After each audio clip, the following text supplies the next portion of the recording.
Bismillahirrahmanirrahim. Alhamdulillahirabbil alamin.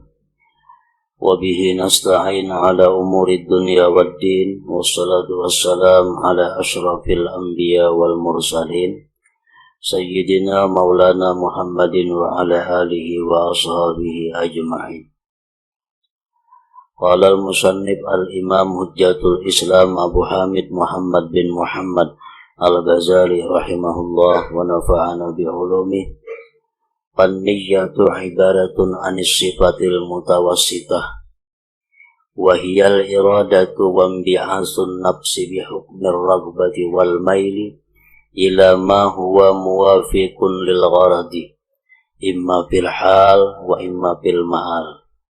Fal muharrikul awwalu huwal gharadul matlubu wa huwal ba'is wal gharadul ba'ithu huwal maqsidul manwi wal imbi'athu huwal qasdu wan niyyah wa intihadul qudrati li khidmatil iradati bi tahrikil a'dha huwal amal illa anna intihadul qudrati lil amal qad yakunu bi ba'ithin wahid wa qad yakunu bi ba'ithaini jitama'a fi fi'lin wahid.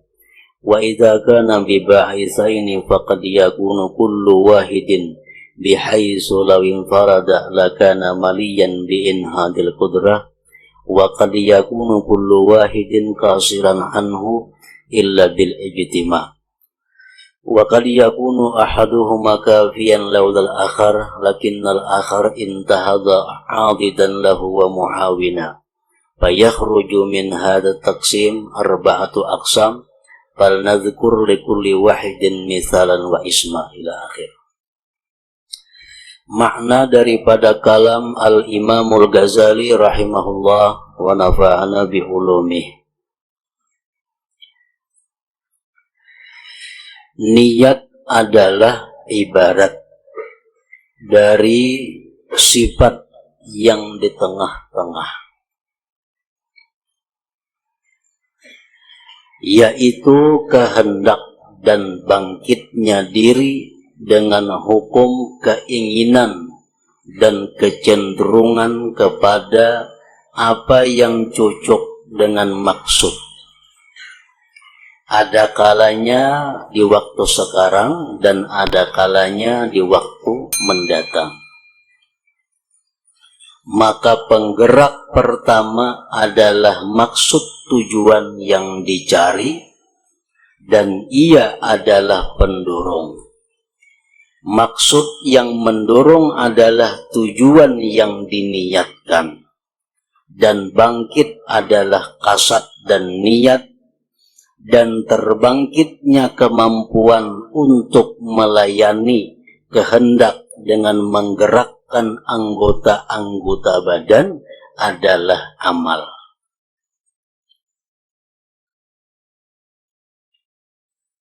Nah, jadi pahaman daripada apa yang dijelaskan oleh Imam Al-Ghazali tadi, beliau mengatakan bahwa niat itu andaknya di tengah-tengah. Niat sifat yang pertengahan antara dua sesuatu. Yang pertama adalah kehendak, maksud yang dicari. Dari kehendak atau maksud yang dicari itu lalu bangkit hati untuk memutuskan, mewujudkan apa yang dikehendaki tadi. Dari bangkitnya hati itu disebut niat atau hasad. Bangkitlah anggota tubuh untuk bergerak sebagai melayani dari apa yang diniatkan dan dikehendaki tadi. Nah, jadi niat itu andaknya adalah, niat itu ibarat dari sifat yang di tengah-tengah. Contohnya kita mulai rumah hendak sembahyang. Nah, mulai rumah hendak sembahyang itu ngarannya adalah iradah. Beluman lagi niat. Nah, mulai rumah hendak sembahyang.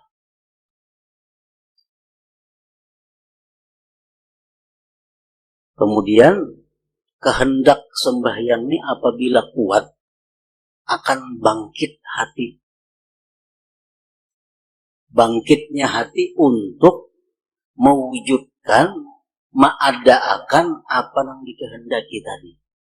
Nah, bangkitnya hati itu disebut niat. Bila mana hati ini bangkit untuk mewujudkan sesuatu yang dikehendaki tadi, maka bangkitlah anggota tubuh, gerak badan kita melayani apa yang diniatkan, apa yang bangkitnya hati tadi. Nah, jadi niat ini antara dua. Sebelumnya ada iradah kehendak, dan sesudahnya ada amal perbuatan. Pendorong niat adalah kehendak. Buah daripada niat adalah amal perbuatan. Nah, jadi niat itu sifat yang di tengah-tengah artinya.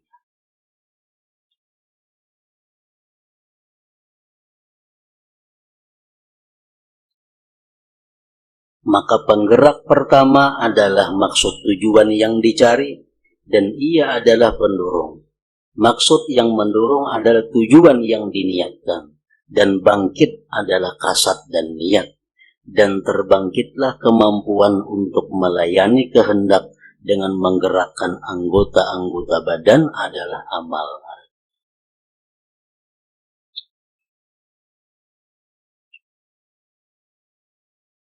Hanya saja terbangkitnya kemampuan bagi amal itu kadang-kadang dengan satu pendorong.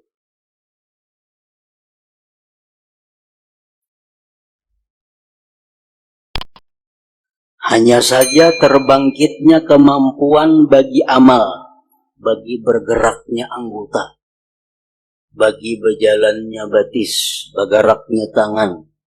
Itu kadang-kadang dengan satu pendorong. Cukup satu niat bergerak anggota tubuh. Nah, kadang-kadang ada cukup sebuting aja niat anggota tubuh sudah bergerak. Dan kadang-kadang dengan dua pendorong yang berkumpul pada satu perbuatan. Kadang-kadang sebuting niat itu belum kawa menggerakkan anggota. Datang pulang sebuting niat tambahan, bergabung dua niat, hanya kau bergerak anggota tubuh kita.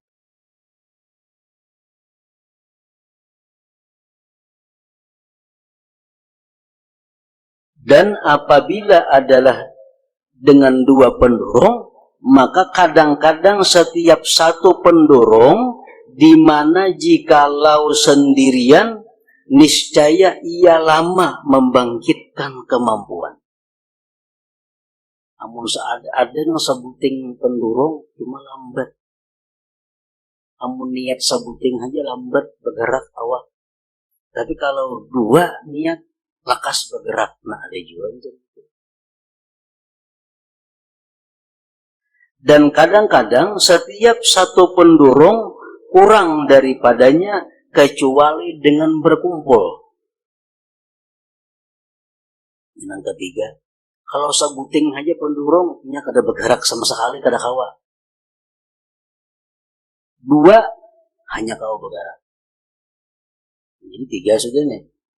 Pertama, anggota tubuh kita ini bisa bergerak, bisa beribadat hanya dengan satu niat. Ada yang kedua, anggota tubuh kita ini lambat bergerak kalau hanya sebuting niat. Bila niatnya dua, hanya segera.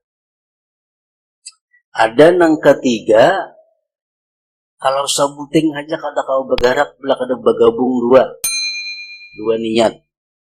Yang ketiga.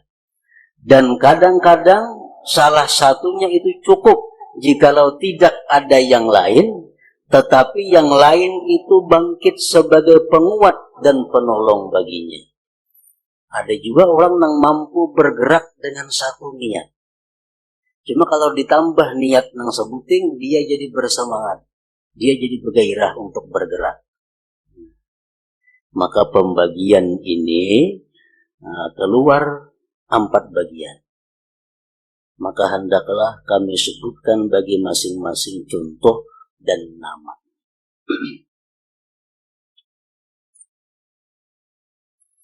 Ada orang beribadat, ada orang yang bertakwa kepada Allah karena semata-mata dia takut api neraka. Nah, jadi takut terhadap api neraka itu sudah bisa menggerakkan inya untuk beribadah. Ada orang yang takut dengan api neraka sudah mampu untuk menghalangi inya berbuat yang diharamkan Allah. Ada.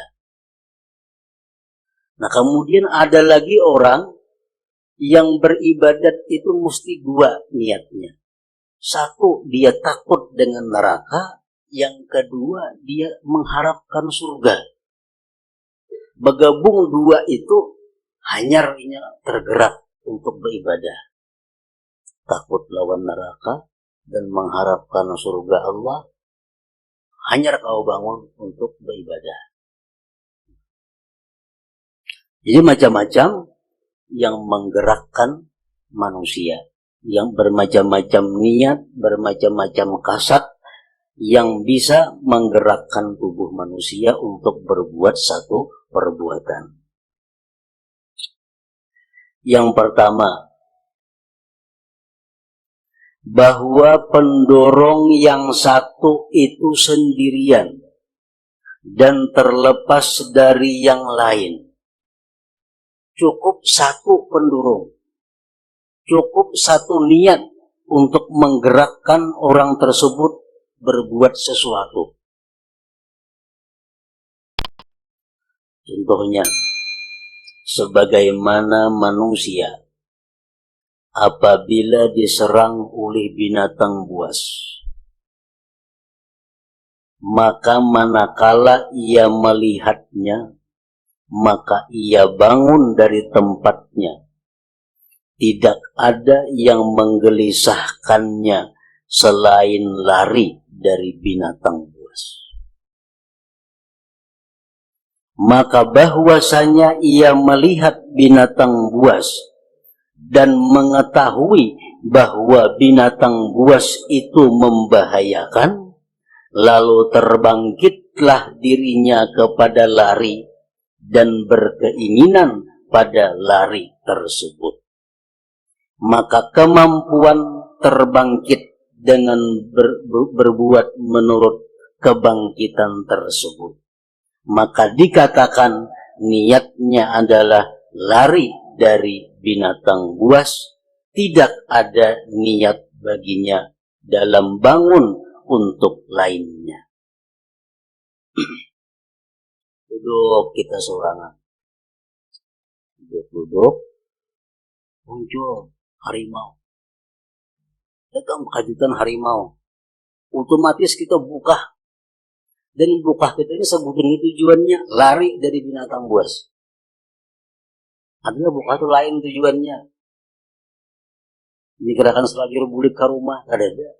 Dikirakan hendak mengambil apa, kadada. Dikirakan salajur apa, kadada. Begitu melihat binatang buas, cap, lari.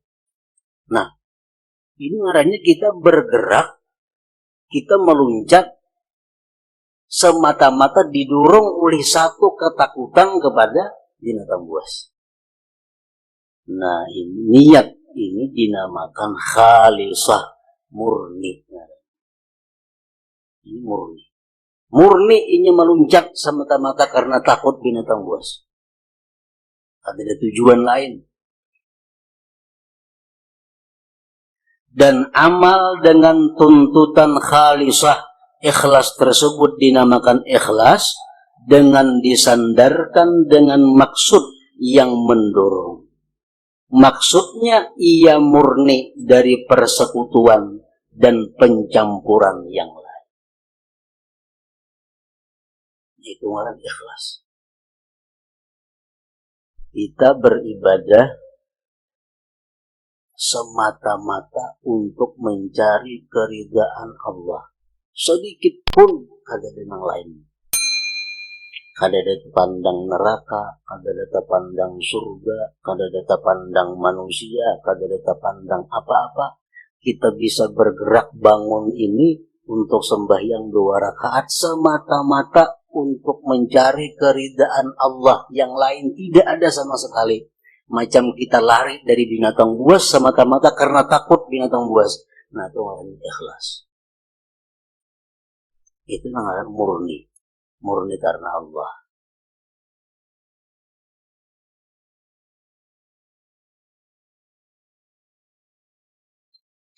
Yang kedua, 2 pendorong itu berkumpul. 2 buting yang mendorong hanya tahu bergerak. 2 pendorong itu berkumpul. Masing-masing berdiri sendiri dengan membangkitkan jikalau ia sendirian. Ini 2 tak kumpul pendorong. Padahal andai kata sabuting pun ini sudah bergerak. Ada ini 2 pendorong, 1 perbuatan. Contohnya dari yang ditangkap oleh panca indera adalah bahwa 2 orang laki-laki membantu pada membawa sesuatu menurut kadar kemampuan, di mana ia cukup dalam membawanya jikalau ia sendirian. Bawa tongkat, bawa kayu panjangnya semitir, paling beratnya ampul aja lah. Bersurangan bawa tuh kada jadi masalah. Ada kawan menggani. Nah, jadi lu berdua bawa kayu tadi. Padahal kalau surangan ini kada susah bawa itu. Kalau ada kawan menggani, ya berdua jadinya. Nah, ini yang kedua. Dan contohnya pada maksud kami adalah bahwa ia diminta oleh kerabatnya, kulaknya yang miskin akan suatu hajat. Ada orang miskin, pula kita miskin, fakir, mana keluarga, datang kepada kita hendak meminta duit 10.000 rupiah. Atau keluarga kita yang miskin ini datang kepada kita hendak meminjam kendaraan kita. Minjam pang sedih motor jarinya. Nah, maka ia menunaikan hajatnya karena kefakirannya dan hubungan kerabatnya. Pakai sepeda motor. Kenapa kita hakun mengunjuk? 1, karena ini pula. Yang kedua, ini ada beli sepeda motor. Ini miskin. Nah, jadi dorongan itu pula ada, miskinnya ada. Lalu kita injami kendaraan. Maka ia menunaikan hajatnya karena kefakirannya dan hubungan kerabatnya. Dan ia tahu bahwasanya jikalau tidak kefakirannya, niscaya ia menunaikan hajatnya dengan sebab semata-mata kerabat. Andai kata nang datang nih, orangnya kada miskin, tapi pula minjam kendaraan, jadi injami juga. Andai kata ini kada miskin, orangnya datang kepada kita minjam kendaraan, kita injami juga karena ada kaitan pula. Dan bahwasanya jikalau tidak ada hubungan kerabatnya, niscaya ia juga menunaikan hajatnya dengan sebab semata-mata kefakirannya. Andai kata datang kepadanya orang miskin, fakir, kada bakula kada, cumanya fakir miskin, anak minjam kendaraan, ya kita injami juga. Datang sekaligus mana kula, mana miskin. Kita injami. Pendurungnya adalah kula dan miskin. Tapi pendurung ini andai kata bersendirian, tetap injami juga. Andai kata datang pula nang sugih minjem kendaraan diinjami. Andai kata datang orang miskin nang kada keluarga minjem kendaraan, injami juga.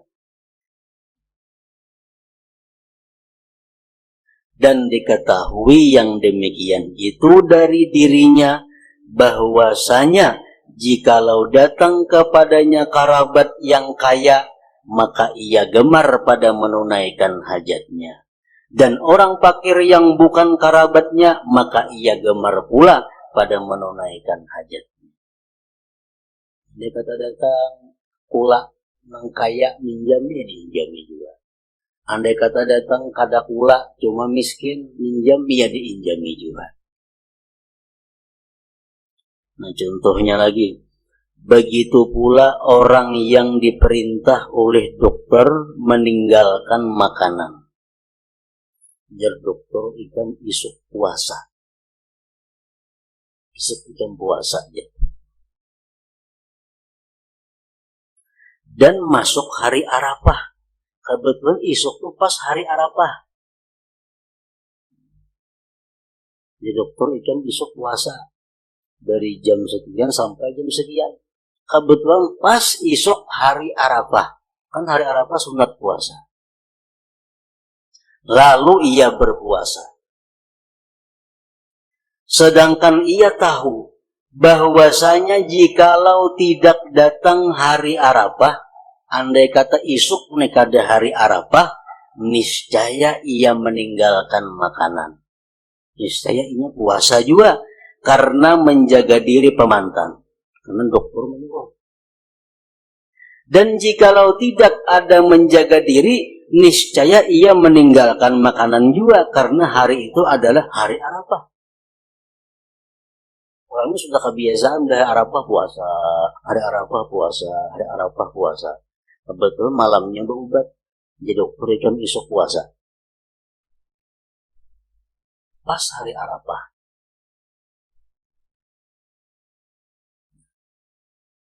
Lalu ini ada dua yang mendorong. Satu, suruhan agama puasa hari Arafah. Yang kedua, suruhan dokter. Tapi ini andai kata kada disuruh dokter, ia puasa juga karena hari Arafah. Dan andai kata kada hari Arafah, ini puasa juga karena disuruh dokter.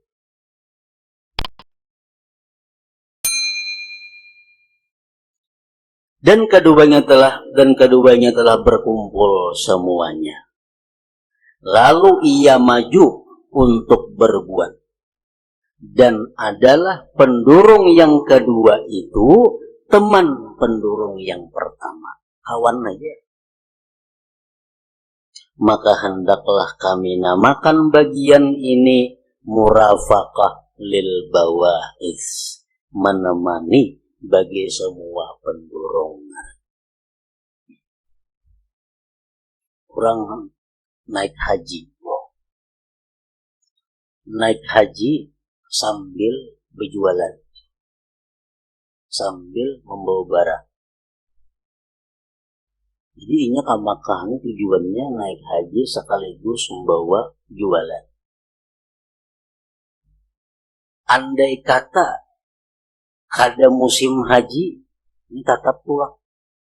Karena berjualan. Mengantar barang ke Makkah.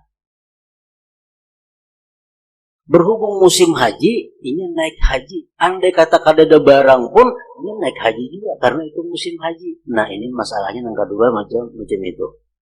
Nah kayak apa kayaknya hukumnya itu berpahala atau kada. Jadi masalahnya itu.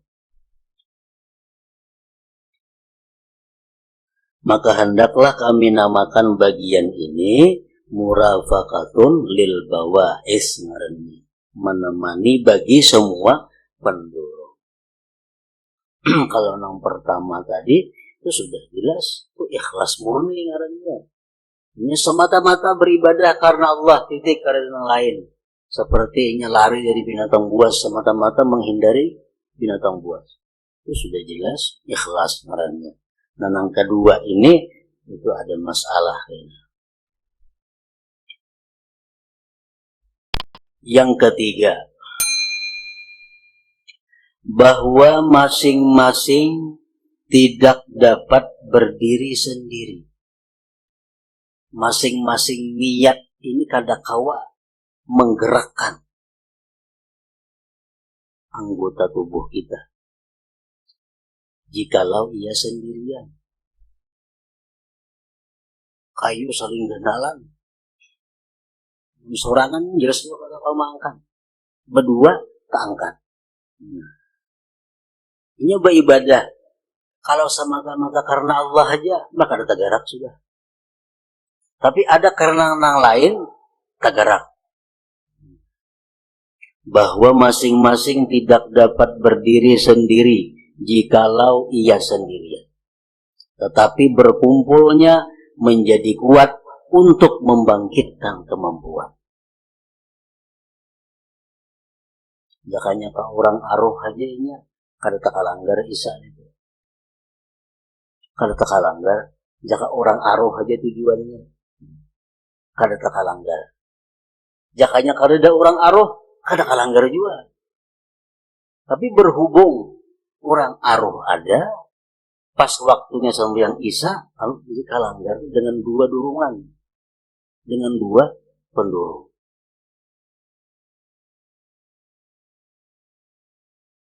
Amunnya naik haji semata-mata aja, kada naik haji. Amunnya semata-mata berjual barang aja, ini kada makan. Nah, durungan bahaji hendak, bahujung hendak, bergabung, lalu berangkat haji. Nah, berdua pendurungnya. Contohnya dalam hal yang ditangkap oleh panca indera adalah bahwa dua orang yang lemah bantu-membantu pada membawa apa yang tidak dapat sendirian membawanya. Itu contohnya. Contohnya pada maksud kami bahwa ia didatangi oleh keluarganya yang kaya. Lalu ia meminta dirham.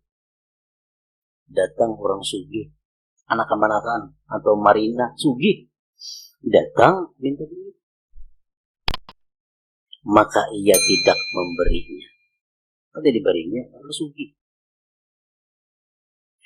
Dan ia didatangi oleh orang lain yang fakir. Datang orang fakir, nang kada bakula kada, cuma miskin datang, anak minta duit, kada diberi juga. Kada diberi juga. Karena kada bakula bang ini. Jadi kada diberi. Ada yang tadi bakula cuma kada miskin, kada diberi juga. Maka ia tidak memberinya. Kemudian ia didatangi oleh keluarganya yang fakir. Lalu ia memberinya. Ini dua durungan. Satu keluarga, satu fakir. Berhimpun. Maka terbangkitnya memberi itu dengan berkumpul dua pendurung. Yaitu keluarga dan kefakiran.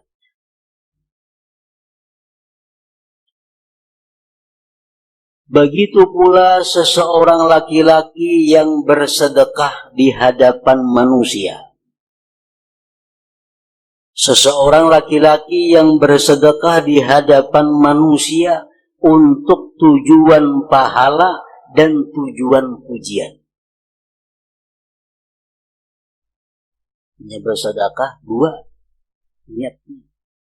Satu untuk pahala, dua untuk mendapat pujian manusia. Dan adalah ia jikalau sendirian niscaya tidak membangkitkan akan dia oleh semata-mata tujuan pahala atas memberi. Jakanya kada ada orang walaupun berpahala, ini kada beri. Jakanya kada ada orang melihat tuh. Walaupun pahalanya ganal, dia kada memberi. Kada memberi. Dan jika seandainya orang yang minta itu orang fasik, yang tidak ada pahala dalam bersedekah kepadanya, niscaya tidak membangkitkan akan dia oleh semata-mata ria atas memberi.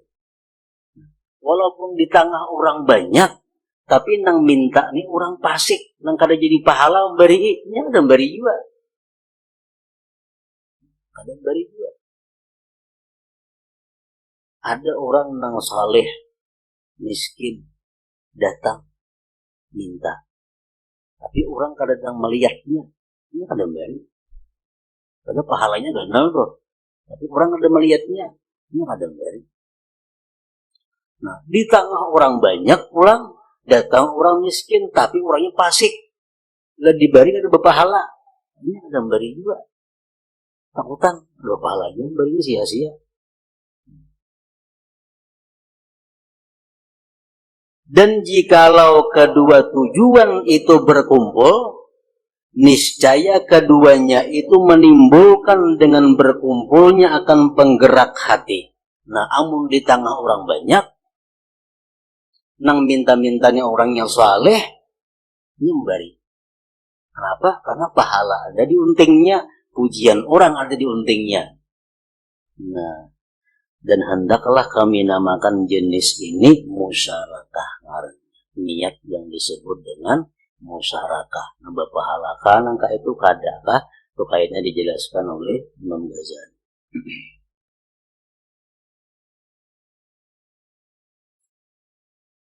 Yang keempat,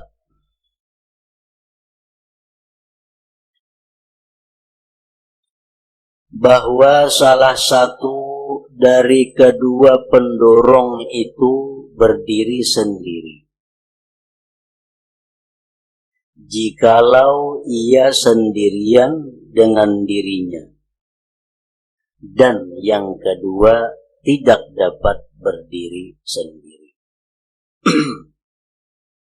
Ini dua yang mendorong. Yang mendorong ini dua. Cuma di antara dua yang mendorong ini satu yang kuat. Nang sebuting pendorongnya kada kuat. Bahwa salah satu dari kedua pendorong itu berdiri sendiri jikalau ia sendirian dengan dirinya, dan yang kedua tidak dapat berdiri sendiri. Tetapi tatkala ditambahkan kepadanya, maka ia tidak terlepas dari memberi bekas dengan memberi bantuan dan kemudahan. Orang ini beribadah semata-mata mencari keridhaan Allah. Itu sudah cukup baginya untuk bisa menggerakkan tubuhnya sembahyang. Sudah cukup. Niatnya semata-mata karena Allah, itu sudah cukup menggerakkan, sudah mampu menggerakkan awaknya untuk sembahyang. Datang pendorong nang sebuting, umpamanya ria, pujian orang. Nah, pujian orang ini lemah. Andai kata dipuji orang, tetap punya sembahyang. Andai kata kada dipuji orang, tetap punya sembahyang. Nah, cuma pujian ini datang hanya sebagai menambah gairah, menambah semangat beribadah. Misalnya mengaji saurangan, tetapnya mengaji. Cuma bisa baca Quran. Bismillahirrahmanirrahim. Alhamdulillahirabbil alamin arrahmanirrahim. Ada orang datang, Maliki yaumiddin, iyyaka na'budu wa bergairah. Among kata tidak orangnya mengaji juga. Cuma ada orang sebagai penggairah. Apakah ini ikhlas atau kada? Maka ia tidak terlepas dari memberi bekas dengan memberi bantuan dan kemudahan. Artinya kalau inya kadada orang tetap bersedekah 10.000. Orang ada 15.000. Bergairah 15.000. Dan kadada orang tetap bersedekah cuma 10.000 aja. Contohnya pada seseorang, pada sesuatu yang ditangkap oleh panca indera, bahwa orang yang lemah membantu orang yang kuat untuk membawa sesuatu. Dan jikalau orang yang kuat itu sendirian, niscaya ia dapat berdiri sendiri. Dan jikalau orang yang lemah itu sendirian, niscaya ia tidak dapat berdiri sendiri. Sesungguhnya demikian itu secara keseluruhan memudahkan amal dan memberi bekas dalam meringankannya. Ini kada memberi bekas dalam menggerakkan, memberi bekas dalam meringankan. Contohnya pada maksud kami adalah bahwa seseorang ada mempunyai wirid sembahyang dan kebiasaan dalam sedekah. Lalu bertepatan pada waktu itu datang rombongan orang. Maka perbuatan itu lebih ringan atasnya disebabkan mereka menyaksikan. Dan ia tahu dari dirinya bahwa jikalau ia sendirian lagi sunyi dari orang lain, niscaya ia tidak lemah dari amalnya. Dan ia tahu bahwasanya amalnya jikalau bukan taat, niscaya tidaklah semata-mata riya mendorong atas beramal itu. Maka itu adalah campuran yang mendatang kepada niat. Dan hendaklah kami namakan jenis ini muawanah. Jadi 4 macam. Nah, jadi kita beramal, beribadah selama ini ada lepas daripada 4. Ada yang kita beribadah itu semata-mata murni didorong oleh karena Allah semata. Walaupun kada ada apa-apanya, kada ada tujuan lain, semata-mata karena Allah, titik. Nah, itu ngarannya ikhlas. Nah, kemudian yang kedua, orang yang beramal menunggu 2 pendorong. Ini beramal karena Allah dan karena selain Allah. Kalau karena Allah aja, kada tagarak. Kalau karena selain Allah aja, kada tagarak juga. Bergabung 2 karena Allah dan kada karena Allah, jadi beramal. Nah, itu yang kedua. Ya kadang-kadang kita mau juga macam itu.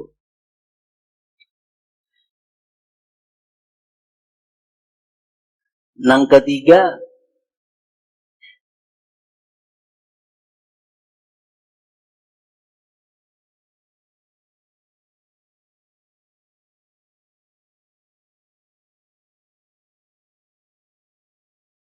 masing-masing tidak dapat berdiri sendiri jikalau ia sendirian, tetapi berkumpulnya menjadi kuat untuk membangkitkan kemampuan.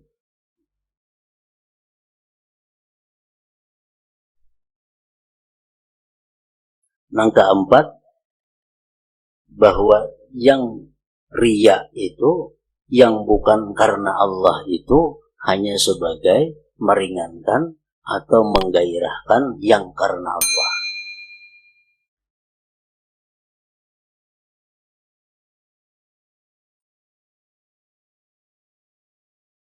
Pendorong yang kedua, ada kalanya ia menemani atau sekutu atau penolong. Pendorong yang kedua, ada kalanya ia menemani atau sekutu atau penolong, dan akan kami sebutkan hukumnya pada babul ikhlas. Bab ikhlas. Dan tujuan sekarang adalah menjelaskan bagian-bagian niat. Sesungguhnya amal itu mengikuti pendorong atasnya. Maka hukum dapat diperoleh daripadanya.